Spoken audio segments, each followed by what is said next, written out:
Zoom webinar, our meeting this evening. My name is CJ Amistoy. I'm the WPA president for 2020-2021. And we've got a very good presentation tonight. We're bringing on board Matt Burrows. We'll tell you a little bit more about him in just a few moments as we get going. Just a few technical glitches. This is our first Zoom meeting.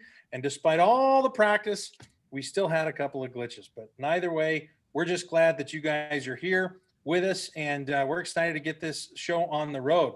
As with all meetings, we have a few pieces of housekeeping, not the least of which is just making sure you know of what all is available to you as members of the Spokane chapter of WPA organization. I'm going to share with you my screen, and I'm going to go over just a couple of the tools and resources that are out there that you can use to stay in touch with all things general aviation related that WPA works with. And so I'm going to bring that up here momentarily. And as we mentioned, this is the age of, and we are using a Zoom, awesome feature to have. Leveraging a lot of is social media now. Facebook is a great place. It's uniformed. Everyone's familiar with Facebook, although there's a lot of different social media platforms.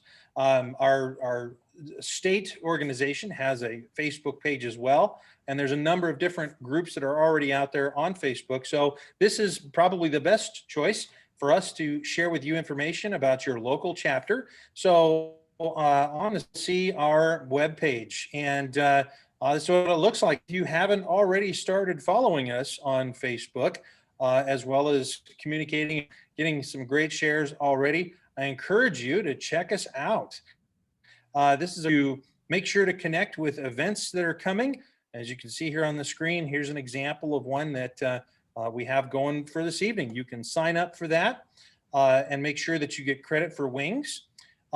As well as a number of other things. Our admin group, folks that run the page, are able to share with you lots of great articles and information that comes down the pipe that we see that we feel is a good benefit for you to know about. So encourage you to check out our Facebook page. And here's one of the other things that we like to share is just a little bit of that aviation humor. And as you know, that even the best laid plans of mice and men sometimes go a little awry, as you can see in that image with that Piper.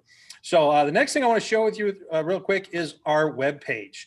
And some, the internet, it's more social media, it seems like today. However, our webpage is a great resource to find out what's on the calendar, what's coming up down the pipe, as well as what's going on from the state perspective. So this is our WPASpokane.org website, and we'll share with you information about upcoming meetings and some logistics, but also we have our chapter calendar down here, which will always be updated and keep you up to date with our links, when there are great things happening, what's going on with future meetings, as well as our leadership. I do want to share with you also that on this page, you can get into the newsletter archive. So if you wanted to see any of the publishing of the wings and so forth, there's newsletter archives are out here as well. And then lastly, I want to draw your attention to the Aviation Scholarship Fund page. This is going to be something that we spend some more time fundraising around. We had some folks donate already towards the end of the year, but be looking for opportunities to be involved with this, as well as sharing information about the fundraisers that'll continue to support it. Just lastly, here is our aviation calendar. This also links up to the state calendar. And here you can see Payne Field chapter already having some great things scheduled there as well. So just want to make sure that you guys are aware of what is available to you in the way of resources for you to connect with each other, as well as the rest of our membership here at WPA Spokane chapter. So I want to go ahead and get started here. Just some, again, real clerical things I want to cover. We have an opportunity for you to ask and answer questions. Matt's going to present his presentation this evening. So we'd like to go ahead and make sure that any of these great things that are shared, if you have questions about them, hang on to them. Better yet, use that Q&A tab down at the bottom and ask that question. And John's going to make sure that we grab those questions, and Matt's going to be able to answer those towards the end of our presentation this evening. And before we leave, and I'll send another reminder before we do go, we have a survey that's going to be available for you to fill out on what things you would like to hear more about. What sort of things, especially in this unique venue, what would you like to hear more about? And then, of course, we'd like to know your thoughts on tonight's presentation, our meeting, things that you felt we could do differently, certainly better on in any way, shape, or form. So without further ado, I'd like to go ahead and introduce Mr. Matt Burrows. Matt has been running and doing this stuff for years and years. And Matt, why don't you tell us a little bit about yourself, and then I'll let you steer the meeting for us.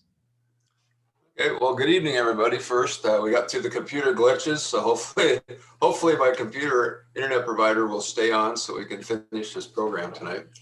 A little about myself. I moved to Washington in the late 60s, went to Chewelah High School.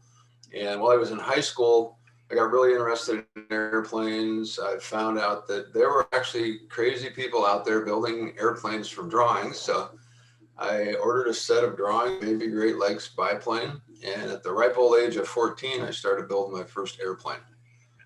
I graduated from high school and then went to Spokane Community College to get my A&P certificate. When I got out of college there weren't too many aviation jobs in the Spokane area, so I did a few other things, just waiting for some to come around. And one day I was down at the local flying club, and this guy taxis in a Globe Swift with a 210 Continental in it that sounded like a AA fueler warming up. And I went, "Where did you get that airplane?"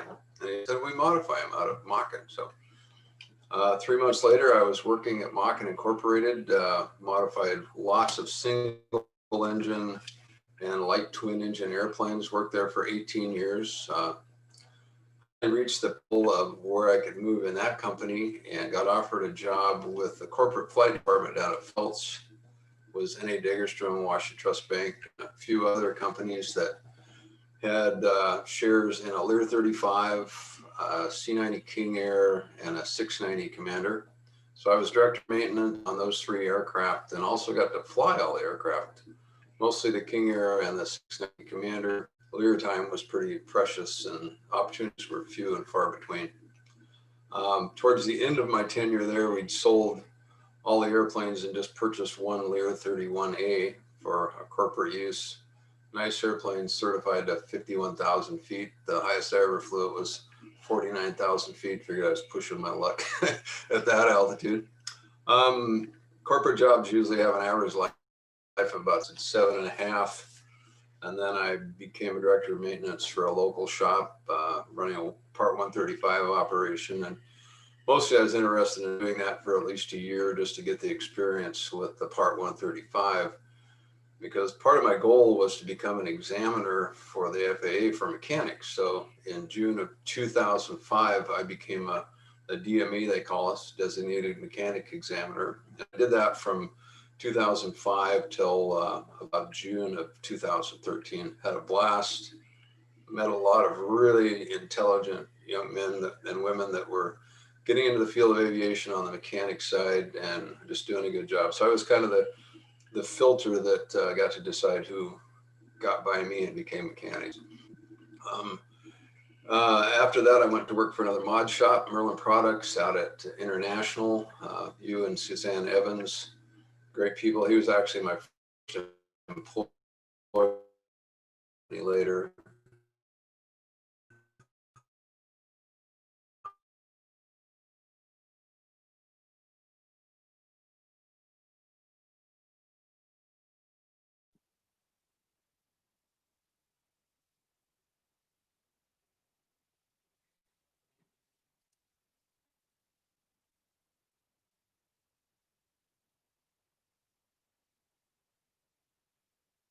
Matt, are you still with us? Yeah, I think we lost him.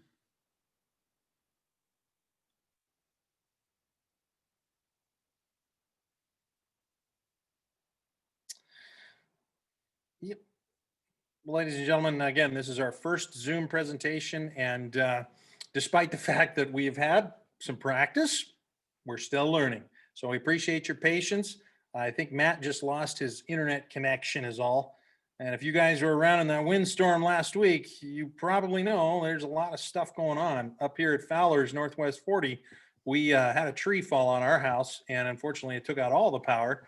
And I'm using a generator right now to run this little lamp over my computer. So Am I back? that happens. Looks like, Matt, you're back online, and apologize for the mishap there, but please feel free to take it away again.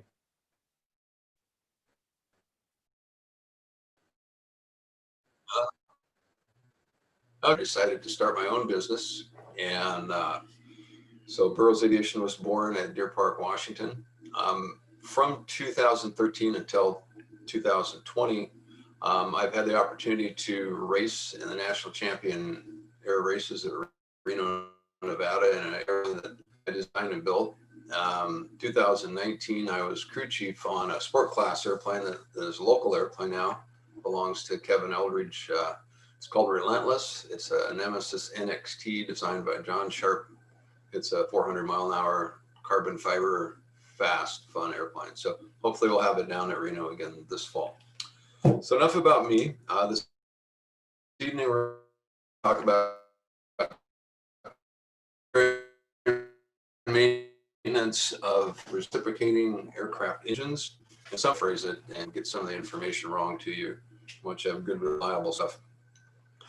The first thing we're going to talk about is breaking in, or what I like to call wearing in, a new engine or an engine that's had one cylinder replaced or possibly all 6 cylinders replaced.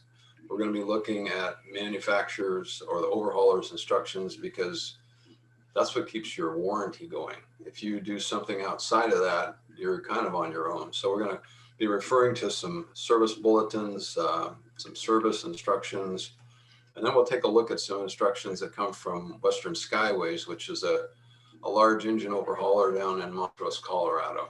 So to begin with, we're going to take a look at the first bulletin from Continental on how they want their engine in. For those of you that want to take notes, the service bulletin number is M as in Mike 89-7, R as in Romeo, and 1. And the subject matter is engine overhaul after cylinder replacement and or major overhaul. It affects all models, whether you got steel, nitrided, or chrome cylinders. They have a big note here that says if you get an engine that's got corrosion preventative mineral oil in it, you don't want to run it more than 25 hours, because it has a propensity to coke up the engine, which is not a good thing with extended use.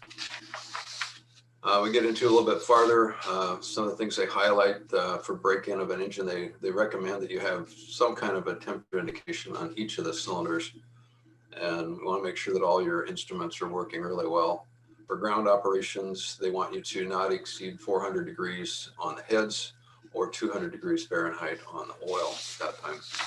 And then it gets into your job as pilots, the flight test. So the mechanic's done all this groundwork. He's overhauled the engine or put a freshly overhauled engine in your aircraft. And it's up to you as the pilot, unless you can sweet talk your mechanic and get him to put the first 4 or 5 hours on that thing.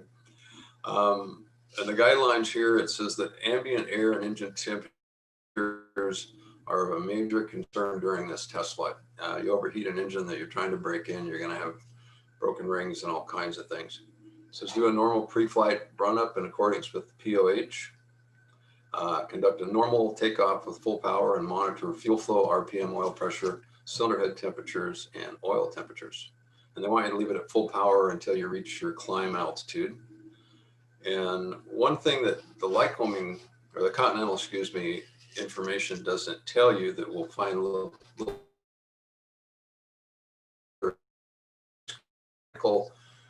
they don't fly too high while you're breaking an engine in, because you can't develop the right amount of manifold pressure, hence the right amount of power to break the engine in correctly.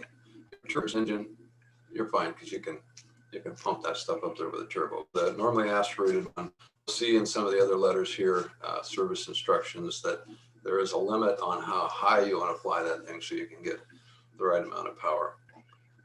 So you're in flight, you're leveled off at cruise. They want you to flying at 75% power with best power or richer mixture for the first hour of operation. So Don't just take it up for 10 minutes, 15 minutes. They want that thing running for an hour at 75% power. So prepare to put some gas through this thing while you're working on it, getting it broke in. The second hour, the power settings should alternate between 65 and 75% power with appropriate best power mixture settings. Engine controls and aircraft attitudes should be adjusted as required to maintain engine instrumentation within specifications. They talk about descent. You don't want to have low power descents. You don't want to risk shock cooling the engine. You don't want to run high power below pressure, below 18 inches of manifold pressure. And any anomalies or discrepancies you find during this flight, they want you to note them down so you can make final adjustments. And that's all Lycoming or Continental gives you for that. We're going to go over to the Lycoming service instruction. If you'd like to write this down, it's service instruction number 1427 Charlie. Subject is Lycoming reciprocating engine break-in and oil consumption. It affects all fixed wing and rotary wing aircraft with horizontal installations. So if you have it mounted vertically in your airplane, you have to go to another bulletin, it sounds like. Time of compliance after field overhaul. And it says, ideally, this procedure should be done in a test cell. So they're talking about the first run. But in lieu of that, you can actually break in the engine on your aircraft. But Lycoming recommends you do it in a test cell. And then they've got a couple of pages that's going to be all mechanic stuff in the service instruction. It has to do with, pre-oil in the engine, getting the baffling on right, things like that. But that's something your mechanic's going to do. And then we finally get to flight tests, the fun part. It's always fun to test fly a new engine because the airplane's kind of new again as far as performance. We had a local flight school that I overhauled. I do an occasional overhaul, but most of the time I send them up to Okanagan Aero Engines. Fred up there does a really great job. But the owner of the flight school was going to get a new prop, pitch, do something different because he just wasn't getting the speed out of this thing. And we overhauled the engine and he got all the speed back. So the airplane had been down that much parts from wear and tear. So we get to the flight test part of it. They're going to want you to start the engine, do a normal pre-flight run-up in accordance with POH, full power takeoff in accordance with the POH, engine RPM, fuel flow, oil pressure, oil temperature, and cylinder head temperatures during takeoff. It says as soon as possible, decrease the engine speed to climb power in accordance with the POH. Do a shallow climb angle to a suitable cruise altitude, so they don't want you flying at too steep an angle, too slow of a speeds where you might get inadequate cooling. Adjust the mixture per your POH. And the cruise altitude, they want you to come back to 75% and continue to flight for 2 hours. So not 1 hour, not 20 minutes, but 2 hours. For the second hour, do power settings that alternate between the 65 and 75% power for the applicable POH. Now they have a note here that says, kind of a little more information on the break-in or wear-in. It says for correct piston ring seating in a top overhauled engine or newly overhauled engine, operate the aircraft at 65 to 75% cruise power until oil consumption is stable. For normally aspirated non-turbocharged engine, so now the Lycoming one is going to start talking about altitudes they want you to run that thing at.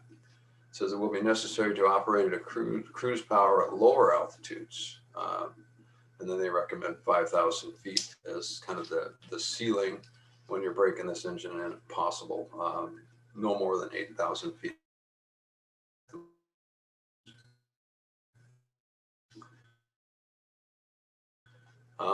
If for some reason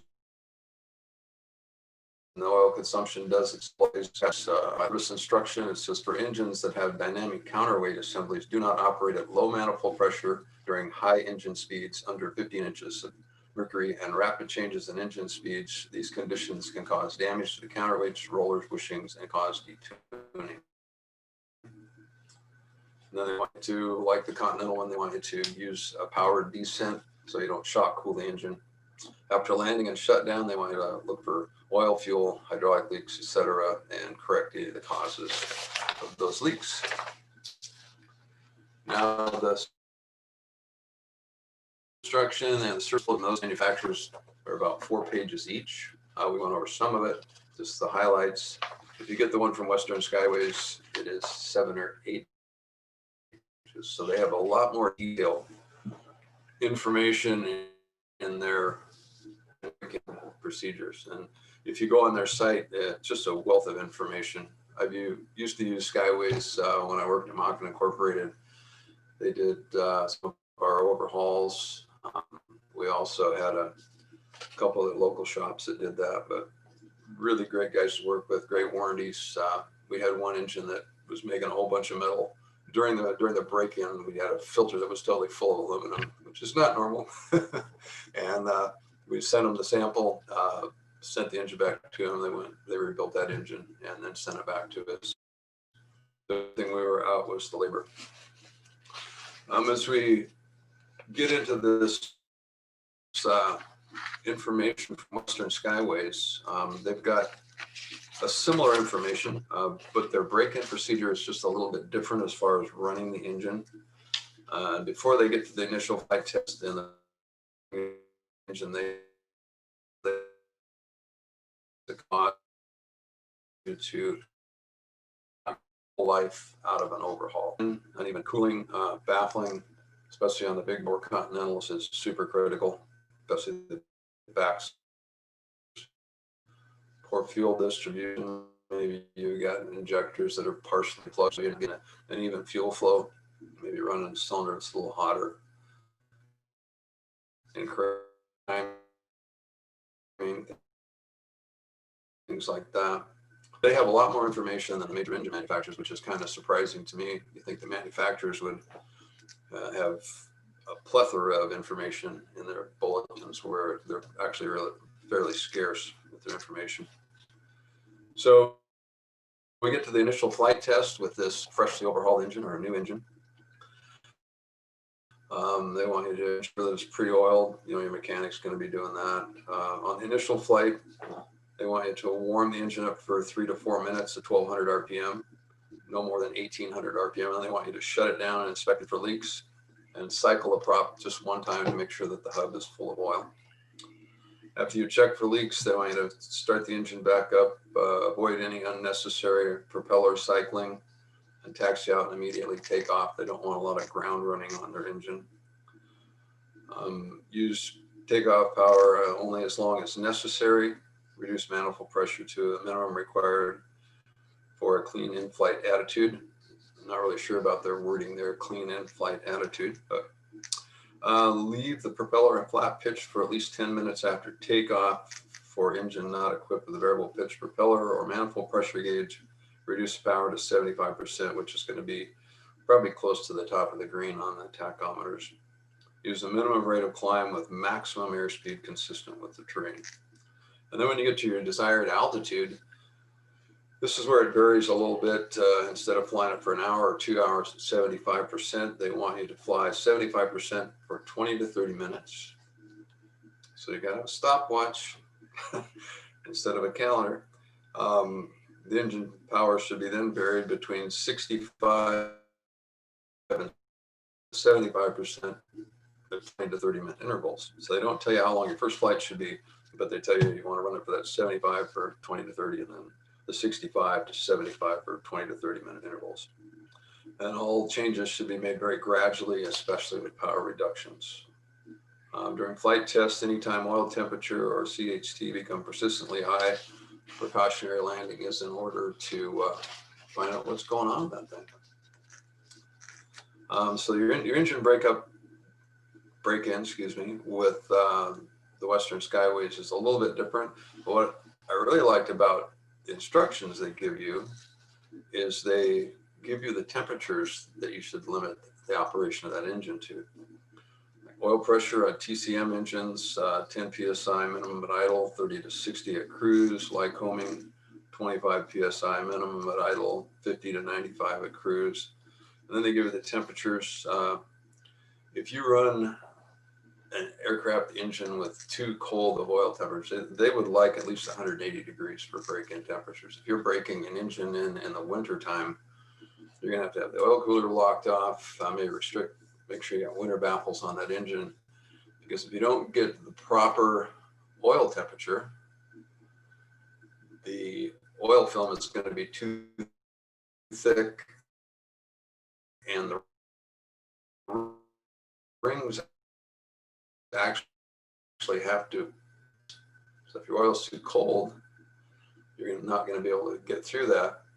And if your oil is too hot, you're going to get way too much of that. So oil temperature is very critical. So the Continentals, they want 180 to 210, Lycoming's 180 to 220. Cylinder head temps, Continentals 360 to 400 degrees Fahrenheit, Lycoming 360 to 420 Fahrenheit. And then EGTs, TCM engines 1300 to 1650, Lycoming 1300 to 1750. Western Skyways gives a whole lot more information than the manufacturer does on temperatures. So you see there's a little variety. So it's very important to go to the manufacturer when you're breaking in an engine to do it right. And especially with, the aftermarket guys, Western Skyways or Fred up there at Okanagan Air Engines, if you run auto fuel during the break-in process, you're going to void your warranty. And they can tell. I mean, we had an engine we got cylinders from Gibson down in Oklahoma, and the guy had it on a Aeronautical Chief. He was running auto fuel in the Aeronautical Chief, and they wouldn't break in. And we just kept having all these cylinder problems. So we called the guy, Mark down there at Gibson, and said, "Hey, what's going on?" And he said, "You running auto gas?" And yeah, he's running auto gas. He said, "Voids warranty." So, all right, that's enough about wearing in or breaking in an engine. We're going to move on to aeronautical decision making. As pilots, we sit and watch gauges when we're not looking out the windows or looking at our ForeFlight on our iPads, and we're monitoring what our engine's doing. In fact, we're listening to what the whole airplane's doing. So that makes us kind of the best troubleshooters when it comes to detecting a problem before it becomes something severe. Now, if you have an airplane that has a cowling that opens up, you can do a lot more thorough pre-flight. And what I like to do, we're going to start out with pre-flight. We're going to go through the flight regimes, climb, cruise, descent, what to do post-flight here in this presentation. But when I'm pre-flight, I'm looking for fuel oil leaks on the engine, fuel stains on the cowling. Do I have any exhaust leaks? Do I have any baffling that's come loose? I mean, as you're pre-flighting that aircraft, you're making a decision on whether it's safe for you to go, and you're probably not just flying by yourself, even though most of us do that most of the time. You're taking somebody with you. So you have a real responsibility there. Let's say that you've just changed oil and you know the color of the oil. On subsequent pre-flights, I kind of take a note of how quick that oil starts getting dark. If it starts getting dark fairly rapidly, that means you're having a increase in the amount of combustion debris that's getting past the rings, getting into the oil. So that might be talking to you. But you could just have, the rings on a piston are constantly moving. And if you could get all the grooves lined up on a setting, get some blow by for a little bit, it'll go away. But just something to take note of. On Lycoming's, common source of an oil leak is the dipstick tube down at the base of it. Over time, heating and cooling, that gasket gets really hard. And once it gets hard as a rock, it can't seal. And you get a fair amount of oil out of there. So I always see if the dipstick tube turns at all. It's got a safety wire on it to keep it on there. But if it rocks a little bit, it's time to put a new gasket on that thing. As I check the gascolator, am I getting any debris from the gascolator that could get up to the engine? Primarily what we're looking for is water, but you could be getting things like pieces of rubber from your fuel cells, things like that.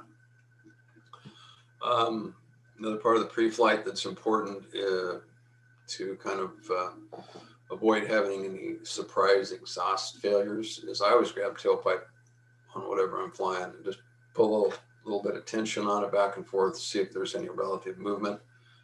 And unless you've got a type of exhaust that's got maybe a compression spring suspension for it, if it has long exhaust pipes, you shouldn't get much movement out of that tailpipe. When I shut an engine down, kind of move ahead a little here to explain this, just so you see the safety side of it.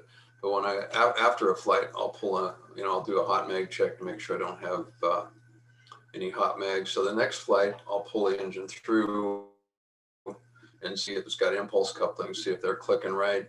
If you've got shower sparks, that won't do any good. You can't hear that unless you have Superman hearing. So just a couple things to check. As we move into startup of the engine, are there any changes on how this thing is starting? Is oil pressure coming up nice and smooth within 25, 30 seconds? Does the engine idle smoothly at 1,000 to 1,200? Because that's the normal range where the manufacturers recommend that you warm an engine up. And I like to lean an engine after it starts. As soon as it gets smooth in that 1,000 to 1,200 range, I like to lean it kind of to peak for idle. You can't hurt anything leaning it to peak at idle. It also keeps your bottom spark plugs especially really clean, so you don't get out to the run-up pad and have to taxi back and clean the spark plug because you've got this 300 RPM mag drop that's shaking enough it's waking up your passengers.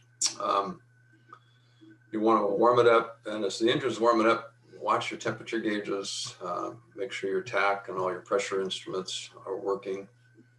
And I use cowl flaps depending on the ambient temperature. If it's a really cold day, I'll keep the cowl flaps closed to aid that engine in the warming up process.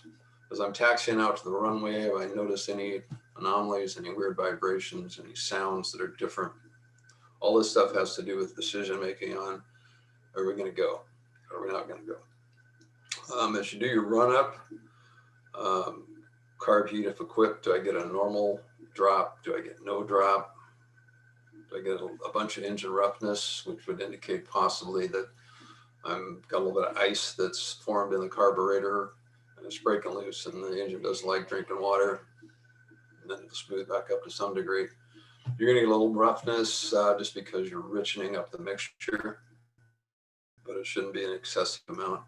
When I do a mag check, are there any changes from the last time I did a mag check? Are my mag drops increasing? Am I getting a big split between the magnetos? Do I get any mag drop at all? That could indicate something, right? If you're going right to left and one of them doesn't drop at all, you probably got a broken P lead off that one magneto with no drop. Before takeoff, got all my instruments in the green. How's that looking? And with a constant speed propeller, after I've cycled my prop, before takeoff, I like to run it up to about 2,000 RPM, which is kind of a baseline that we learned in the modern business, that you run your engine to 2,000 RPM and take a look to see what your manifold pressure is reading and kind of make a note of that. And if in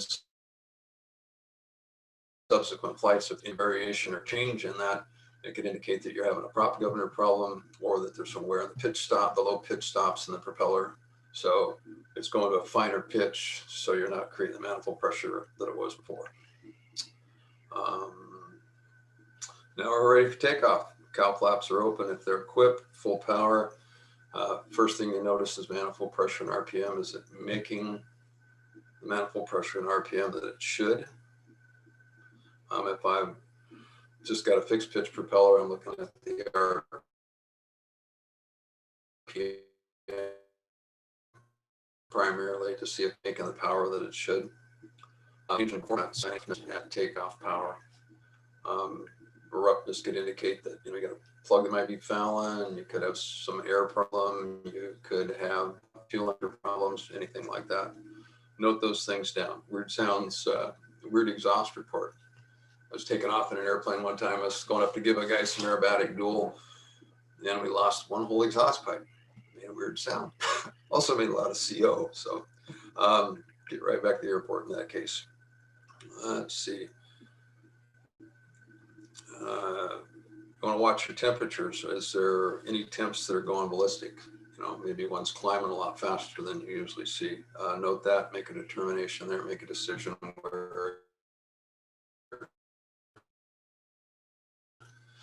gauge anomaly, kind of look at other gauges and about what I'm seeing, make a decision whether you want to abort that flight or not. Once you're clear of the obstacles, you want to establish a cruise climb power and airspeed. Watch your cooling, watch your fuel flow if that's still equipped. As you get to cruising altitude, you want to set your power, manifold pressure, and RPM, and then lean your EGTs. We'll talk a little bit later, probably if somebody has questions about lean at peak, I'll share my ideas on that. We're also looking at the fuel flow at cruise power. Cowl flaps will come into play as we get things stabilized and kind of monitor the temp and cowl flaps accordingly. The flutter, the thing that makes that wonderful fog stuff. But you have a clear sky, no visibility problems. One thing those conditions do is make you really susceptible to carburetor ice. You have carburetor, and one of the best ice making machines out there is the Cessna 182. Most of them are certified with a carburetor temperature gauge. Use an ample amount of carburetor heat on your run up and make sure it's really clear. I'll share a story a little bit later about an exciting time that I had in the 182 that was making ice. We're going to plan our descent now. We want to plan a descent out far enough where you can use a power descent, so you're not shock cooling. If you can get down into the denser air, your fuel requirements going to increase. Let's see, cowl flaps is needed to maintain temperatures. Getting ready to land, the props forward, low pitch for landing, just in case you have to make a go around. And now we're on the ground, we're taxiing back to the hangar. Cowl flaps open for cooling, and then mixture is needed for smooth operation.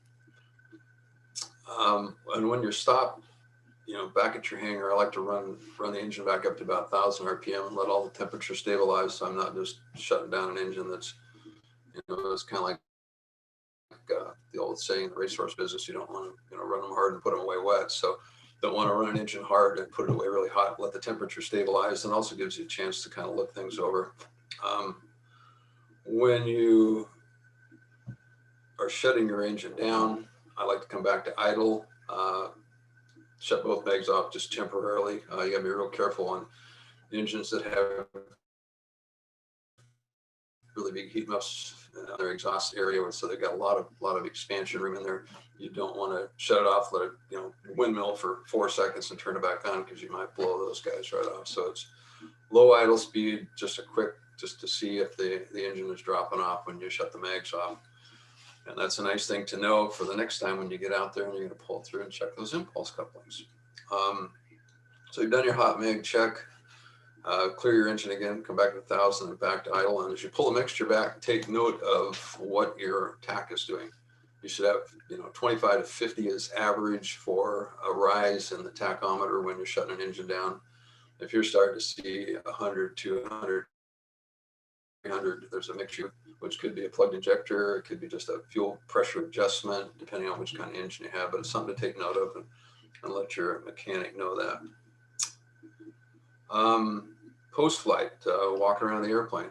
We got this thing shut down. We're out of it now. We're looking for any oil leaks, any fuel leaks, any weird exhaust trails, because exhaust trails talk to you too. Remember, these airplanes are talking to us whenever we're flying them, so we need to listen. Let's see.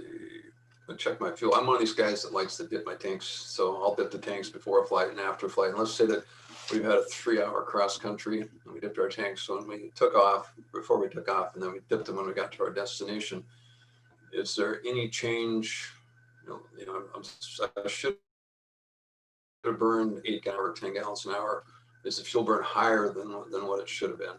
That would indicate a couple of things. That would indicate that your tachometer might be reading just a little bit on the low side, so you're actually running a higher RPM, or it could mean that your manifold pressure gauge is reading lower, so you might be running a higher manifold pressure, that's a higher power setting in both those instances, and burning more fuel. And that could get real critical if you were down to a place where you needed to have all the fuel available and you'd been planned for your destination plus your 45-minute reserve ready to go, and for some reason you're running out of gas on the way there. It's not a good thing. Haven't done that yet, so don't plan on it either. Also, once the engine's cooled down, check the oil quantity, compare it to your last flight, see if you're having any oil consumption issues. And then I like to pull the prop through to see if we have constant compression, close as you can tell, pulling the blades through on each cylinder. Had one instance where aerobatic aircraft had a 540 Lycoming in it and pulled it through after the flight, and one cylinder was totally flat, no compression at all. And there's little clips that hold the pushrod tubes in place on those Lycomings. One of those clips had broke, slid down, got between the rocker arm and the exhaust valve, and just nothing there. So especially if you're planning on using the airplane again, you get it on schedule instead of showing up at the airport and then finding out that you had time to get it repaired before your next flight. So engines are always talking to us. Need to listen, and the better we listen and pay attention, the more enjoyable flying hours we'll have. And that's why we have airplanes, so we can go fly them, have a good time, come back, come do it again. So, listen to yours because they're talking to you. And I'd like to give you a couple examples here at the close to let you know, engines can tell you. I had a customer that has a 2006 182, and every once in a while he'd call me and say, I'm at Boeing Field and this thing won't start. It's hot, it won't start. And I said, well, he'd run the battery down, so the engine cooled down by the time he got ready to start it, and the battery was charged, and it started right up. So he brings it to me, and I said, go fly it for an hour. We'll park it on the ramp for 10 minutes, let it heat soak, and I'll try starting it. I went out there and it just lit right off. I'm going, operator error. It happened a couple of more times, and I was out of town, so I went to a friend of mine nearby to have him check it out. And he called Cliff over at Aircraft Service, and he's just barely starting to explain. He goes, what? He says, yeah, the E-gap in the mag. It was a slick mag. He says, we've had several of those in the last 2 or 3 months where the E-gap's migrated. So he pulls it off. He checks the E-gap, which is the efficiency gap, which gives you the most amount of spark. The points open when the primary coil's all the way up, and the flux splashes the secondary coil. If that's not set just right, you're going to get a really weak spark, and that's what had happened in this case. It was off like 10 degrees, and I'd never heard of a mag doing that before. I've heard of them wearing, but not getting 10 degrees off on the E-gap. So set the E-gap on both mags.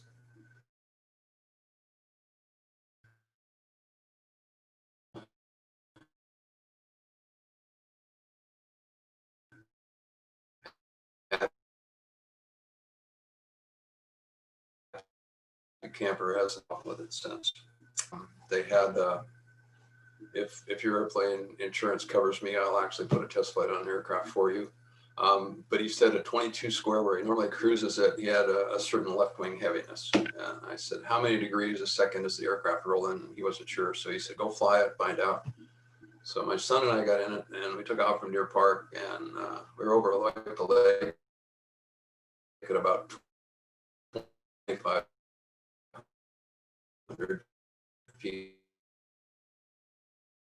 age, and I just got back to 22 square. When I say cold, it was iced up solid. And so I pulled the carburetor heat on and grabbed best glide, turned towards the airport.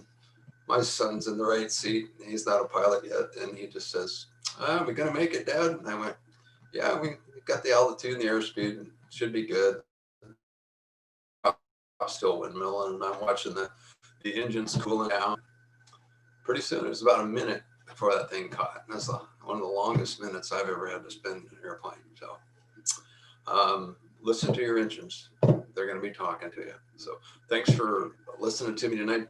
All the computer glitches we had to get going here. And Zoom's a little different. It's a lot more fun to talk in person so I can see everybody's smiling faces. And actually, it's more fun to answer questions too. So ready to take some questions if there are any out there.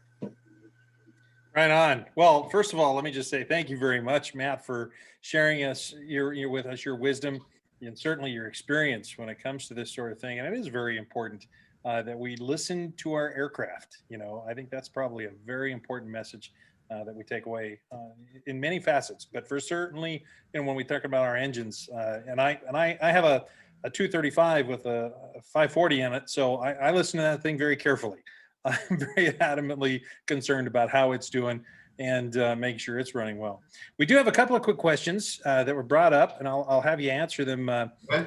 to the audience here. The first question was asked if you could share with us a little bit about your perspective on Lena Peak and how that pertains to engine operation, engine wear, performance, etc. There's two different schools of thought. AOPA had an article called The Dogfight, and it was two guys, one on each side of the fence with Lena Peak. I read a lot of the information that GAMI has. They make the GAMI injectors on Lena Peak, and several customers that are run Lena Peak have not had any issues, but definitely it needs to be a fuel injected engine. It needs to have a really good instrumentation, CHTs, EGTs, so you can monitor it. Otherwise, you could have one cylinder that's running at peak and have a couple cylinders before peak, some Lena Peak. So it's good that you balance that engine, make sure the injectors are GAMI injectors are flowing the right amount, and you've gone through all the steps there. And really, if you're burning less fuel, you're going to be making less heat. And if you look back, way back in the 40s and 50s, Wright Aeronautics Division came out with a bulletin on how to run these round engines. They were flying at that time Lena Peak, and they were using it by measuring brake effective mean horsepower to determine if they were Lena Peak. So I've seen it in several airplanes. I've run Lena Peak just to see how it worked for me, but I like a lot more power, so I would go rich. But yeah, I haven't seen any problems with Lena Peak operation. All right. The next question brought up, is it okay to run carb heat during a taxi on a cold day? Yeah, if you're monitoring things, because you're just putting a little bit of warm air through there. If you notice that your engine is having maybe some issues loading up as you're taxiing out with the carburetor heat on, you can lean it a little bit. But it's not a real issue as far as any damage to the engine or any operational problems. Just get out there, and then when you get to the run-up pad, go ahead and push your mixture in and do a full carb heat check and make sure it's nice and smooth. You'll get a little bit of roughness just because you're riching the mixture up, but a cold day, you're going to have less roughness than you would say on a 90 or 100 degree day. Very good. Another question here. What would constitute a reasonable oil consumption in a typical 4-cylinder Lycoming or Continental engine after engine break-in? Our attendee is sharing that they read about a quart per tack hour, but is there a rule of thumb that you have for that? If your listeners have a pen, they can write this formula down. There you go. There's actually a formula that's put out that shows maximum allowable oil consumption limits. This is for all Lycoming engines. They don't mention the Continental stuff. If you're writing this down, it's 0.006 times the brake horsepower times 4 divided by 7.4, and that will give you the maximum quarts per hour of oil consumption. What a handy little formula for sure. That's awesome. And just some incidental questions for those that are looking at upgrading their aircraft with the more flat panel, the digital technology. Do you have any thoughts on that new monitoring equipment? I'm sure you've probably seen Garmin's engine monitor equipment that's now out there. They're combining that with the Garmin G3X, and Dynon has their HDX with its own integrated engine monitoring system. Any thoughts on any of those components? Anything at all? I particularly like the Garmin and the Dynon instruments. Just the information and the probably the accuracy. I would say those two have the best. Probably partial to Dynon because that's what I worked with the most in race aircraft and things like that. All right. I have a couple more questions that popped through here. Gentleman stating, a new owner of a Lycoming 0360, what oil change interval do you recommend? If you have a filter and you're flying the airplane regularly, I would go 50 hours because that's what they're designed to do. If I'm not flying very regularly, I would probably go back to 25 or 30 hours. Sitting for a long time is not good on oil. In fact, some of the manufacturers recommend that if you haven't changed the oil in 4 months, you need to change it. Other manufacturers say that 6 months is as long as you should leave the oil just sitting in an engine before you change it. So it all has to do with how often do you fly. Gotcha. Absolutely. It's how you operate it.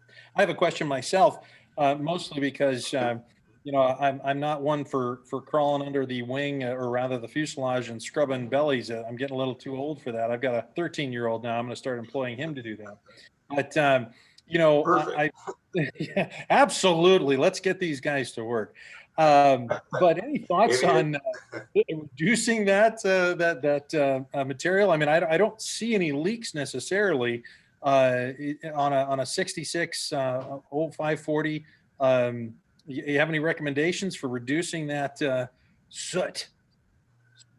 Yeah, there's some aftermarket, basically an oil separator.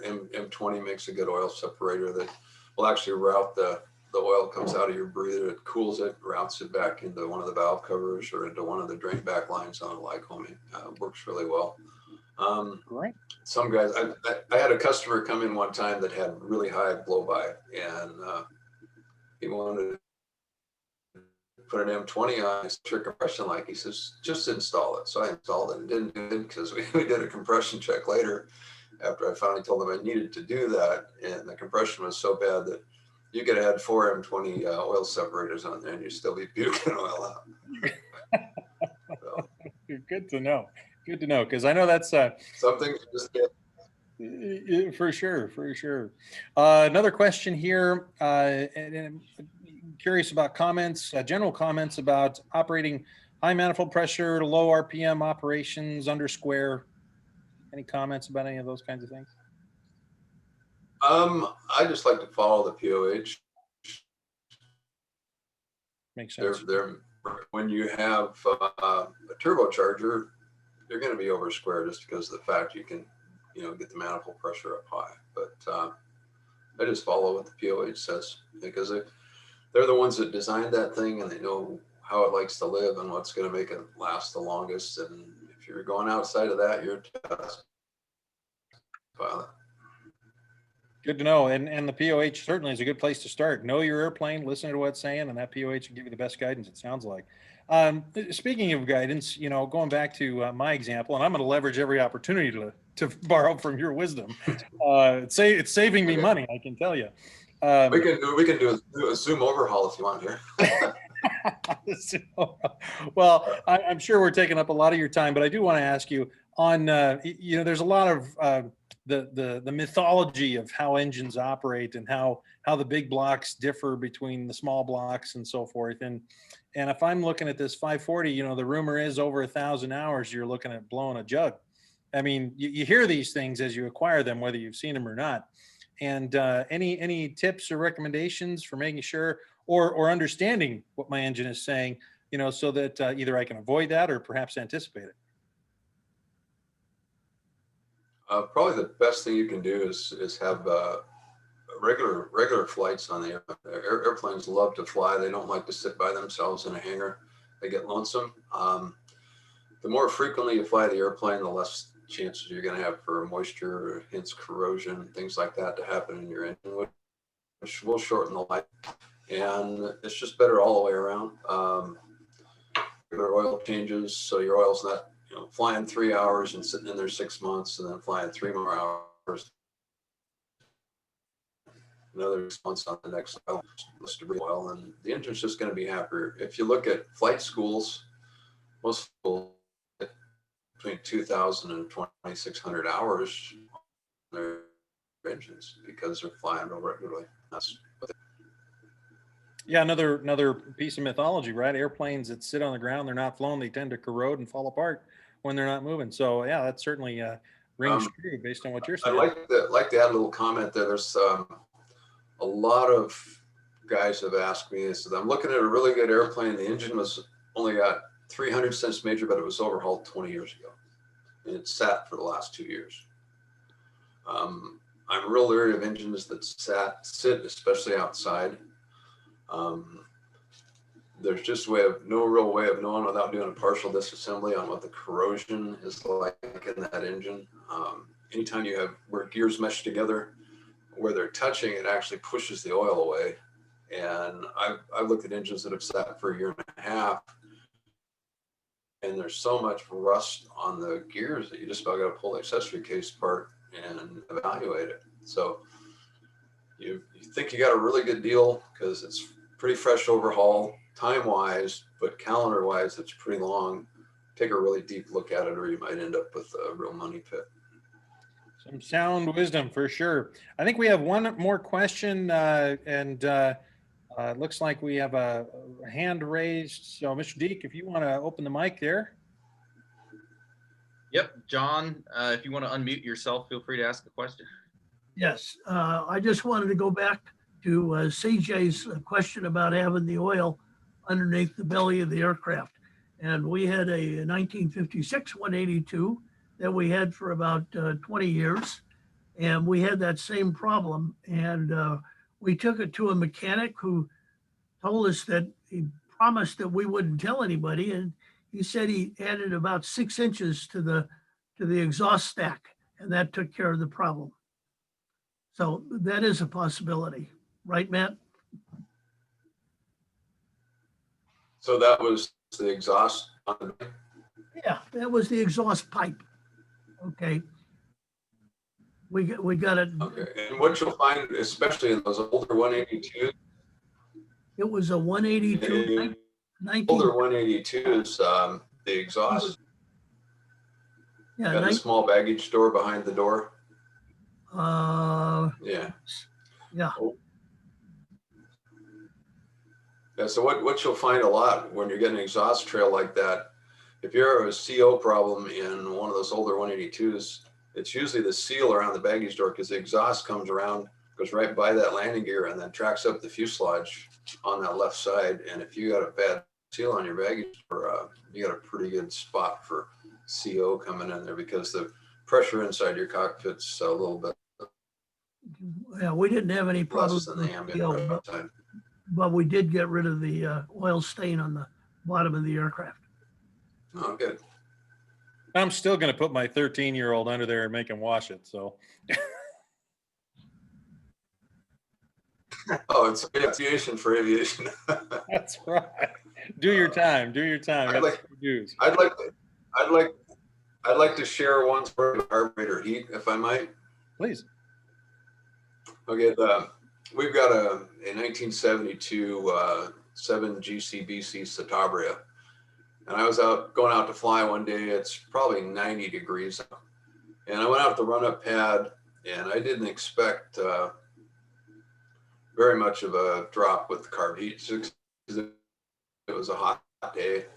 Ran it up 1700 in my mag check, all that stuff. Pulled the carburetor heat, and nothing happened.